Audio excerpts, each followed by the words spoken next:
안녕하세요. 오늘 저희 손에는 대학 알림이에서 가져온 아주 흥미로운 자료가 있습니다. 바로 서울대학교 2023년 졸업생 취업 현황인데요.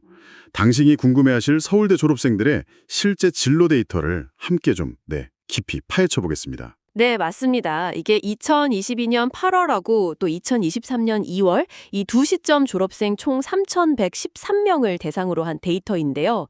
단순히 취업률, 진학률 이런 숫자만 보는 게 아니라 그 안에 숨겨진 단과 대학별 또 학과별 특징까지 자세히 들여다볼 예정입니다. 좋습니다. 자, 그럼 이 숫자들 속에서 어떤 패턴과 이야기들을 발견할 수 있을지 지금부터 본격적으로 분석을 시작해 보죠. 우선 전체적인 현황부터 짚어볼까요? 졸업생 3,113명, 이 중에 남성이 1,813명으로 58%, 여성이 1,300명, 42% 정도네요. 그렇습니다. 이 졸업생들의 전체 취업률은 71.4%로 계산됐고요. 진학률은 31.4%로 나타났습니다. 여기서 이제 취업률이라는 게 그 졸업자 중에서 진학이나 입대 같은 이런 취업 제외 대상자를 뺀 인원 중에서요.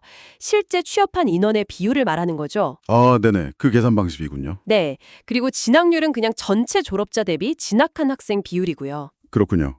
실제 인원으로 다시 보면 취업자는 1,463명, 약 47% 정도고 진학이나 입대 같은 취업 제외 대상자가 1,062명, 34%. 그리고 진로가 명확히 파악 안 된 기타 분류가 588명, 19%나 되네요. 꽤 많은데요, 기타가? 네, 맞습니다. 그 기타 분류는 잠시 후에 좀 더 자세히 보기로 하고요. 우선 단과대학별로 좀 보면 이 진로 선택의 차이가 아주 극명하게 드러납니다. 예를 들어서 의과대학, 여기는 취업률이 무려 92.9%에 달합니다. 92.9%요? 와, 네, 졸업생 141명 중에 118명이 취업을 했는데 이건 정말 압도적인 수치죠. 거의 졸업하면 바로 현장으로 간다 이런 의미네요. 역시 그 의사 면허랑 직결되는 전공 특성 때문이겠죠, 아무래도. 그렇죠. 네, 그런 특성이 강하죠. 반면에 자연과학대학은 분위기가 완전히 다른 것 같더라고요. 그 진학률 순위 차트에서 제일 높던데요. 아, 네, 맞아요.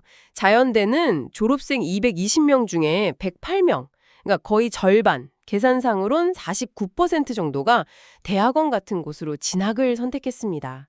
아무래도 학문 연구에 대한 열정이 좀 강하게 나타나는 분야다, 이렇게 해석할 수 있겠죠. 기초과학 분야의 특성이랄까요? 의대랑 자연대, 정말 뚜렷한 대비네요.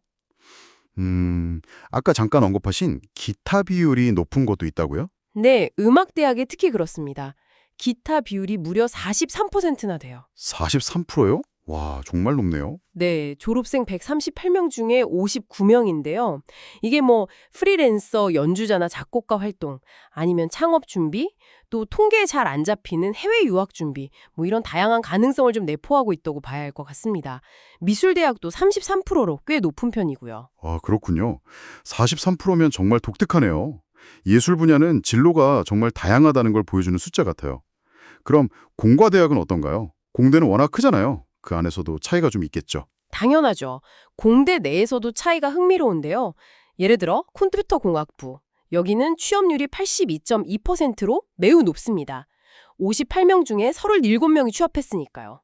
이 82.2%라는 숫자는 단순히 IT 수요 이걸 넘어서 서울대 내에서도 산업계랑 가장 직접적으로 연결되는 분야 중 하나다. 이걸 보여주는 강한 지표라고 할 수 있죠. 이야, 역시 컴퓨터공학부네요. 근데 같은 공대인데도 완전 다른 모습도 있다면서요? 네, 맞아요.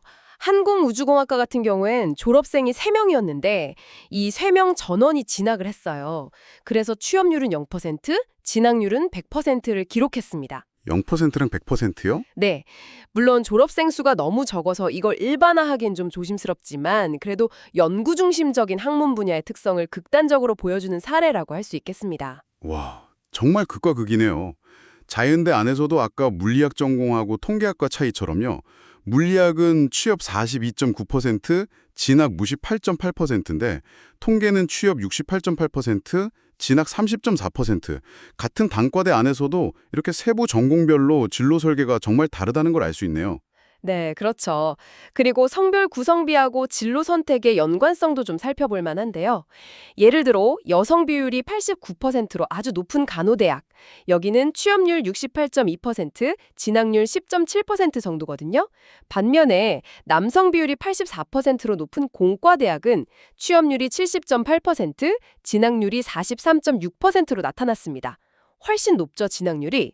그러네요. 이게 뭐 단과대학 자체의 특성도 있겠지만 더불어서 성별 구성 또한 진로 선택 패턴에 영향을 미칠 수 있다. 이런 걸 좀 시사하는 거죠. 오늘 이렇게 데이터를 쭉 보니까 서울대 졸업생들의 미래가 정말 다채롭다는 생각이 드네요.